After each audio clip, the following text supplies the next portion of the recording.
Hello everyone and welcome back to the second episode of my Huns game on Civ 5.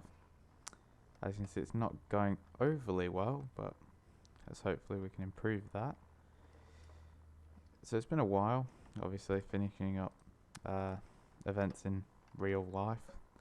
Take over from my YouTube career, I guess, if you can call it a career yet.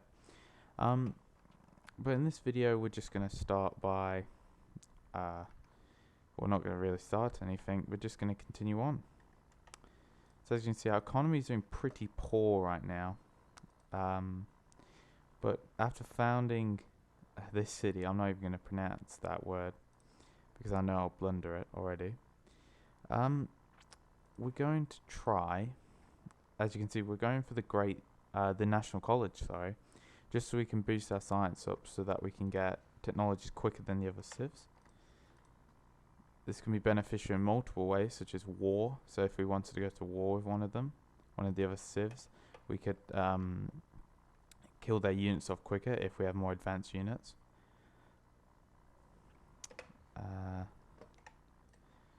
And this is where the game starts to pick up a bit in pace, is near this sort of region where you get your second or third city. And India have settled Mumbai right next to me. Lovely. And as you can see, the computer will frequently declare war on itself.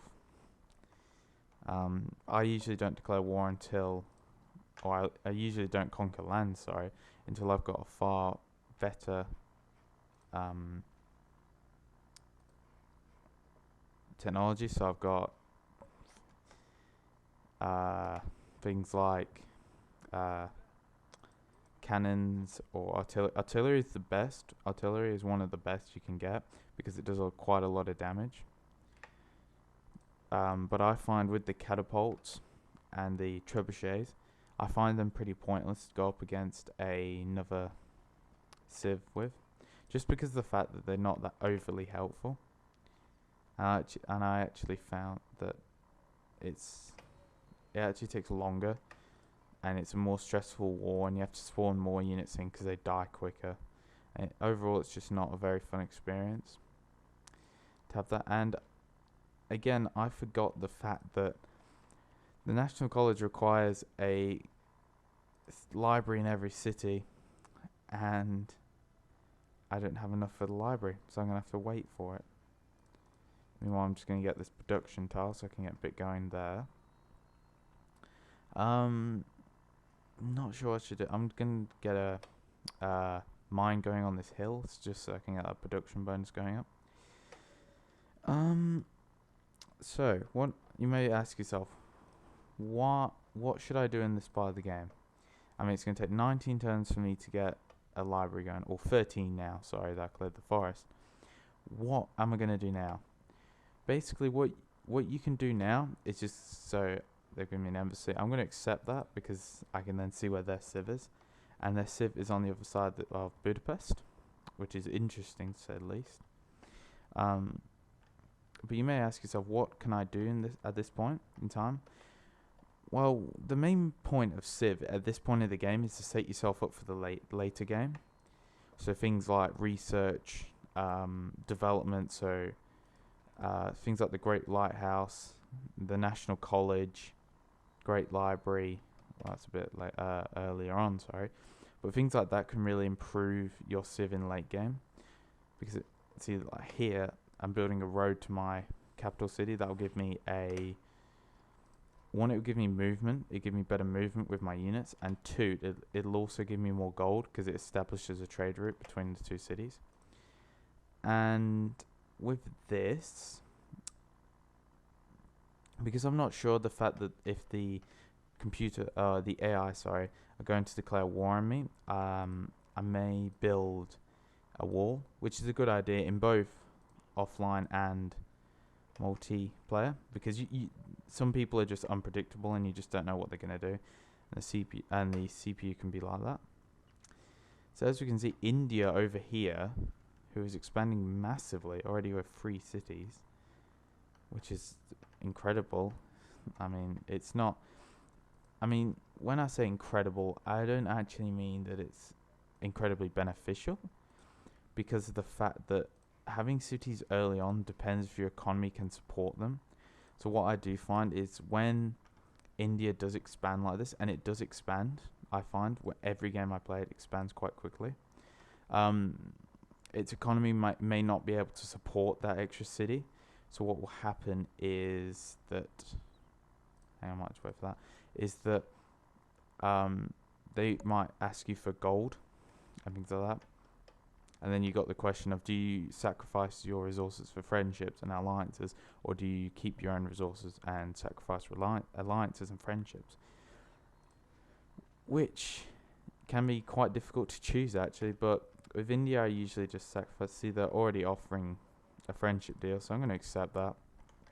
Early game, just want to be friends with them. They'll still declare war on me if they feel like it, though, which is a bit annoying. Almost about to complete my trade route between the two cities, which can be useful. See here, this is what I mean. You could either choose to keep my ivory or give them over and Sweden will have, they'll be friends with you.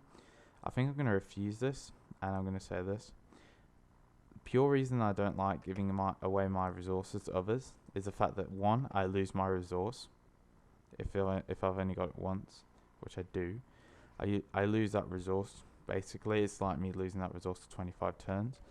And the fact that I don't know what my economy will do with that. So, for example, if I lost that elephant, I don't know if my economy will go really far down that I can't support it, or if it will do okay. That's what I don't know, and that's where I'm at that. That's where I've got that uncertainty, and that's why I was a bit unoptimistic to give that away. I'm going to get God of Craftsmanship, just to give me that extra bit of production in my cities. So yeah, I've not with Civ. I played quite a bit of Civ, as you can probably hear. But I'm not overly confident with the Huns, just because of the fact that I actually don't play them anymore that much. Because I have more favorite Civs, such as England, for example, who are a very good Civ. But they're like Russia. They can be quite situational civs, so it's not overly useful. If this should be any, I might go for the Colossus just because it gives me that 5 gold, and then with this I can get this going, and that'll give me 3 gold plus per turn. So overall, I'd get 8 gold per turn extra if I can complete it in time. That's the question. So yeah, this is basically what happens at early game Civ. Civ's a weird game because it can either be extremely fun early game, so you get people who declare war on you very quickly, or you get people who, like as the AI are going for at this point, seem to be going for wonders, and then they'll just go up on the scoreboard. I mean, it really depends if the AI find that it's useful to go to war with me. If they do, I'll just spawn more units going in. Because as you can see with the 18 gold per turn, I've got enough gold to go ahead and build a rather large army at this point in the game and defend myself. And even if I really wanted to, say if India declared war on me, they send 5 units towards me to get my cities. If I can rebel those units with less of my units, build more, I could go and capture Mumbai. Probably go and capture this, but I'll capture it last. Or actually, now that I think about it,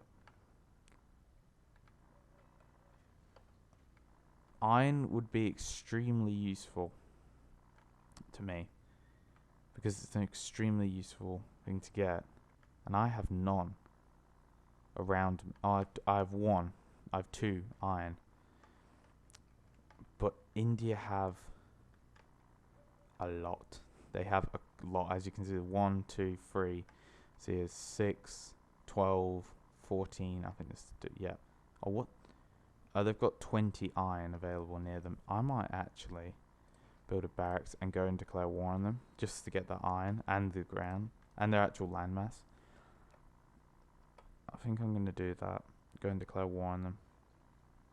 But before I do that, I think I might end the episode off here. So if you liked the video, please give it a like. Subscribe if you feel like this was useful to you. And thank you for watching.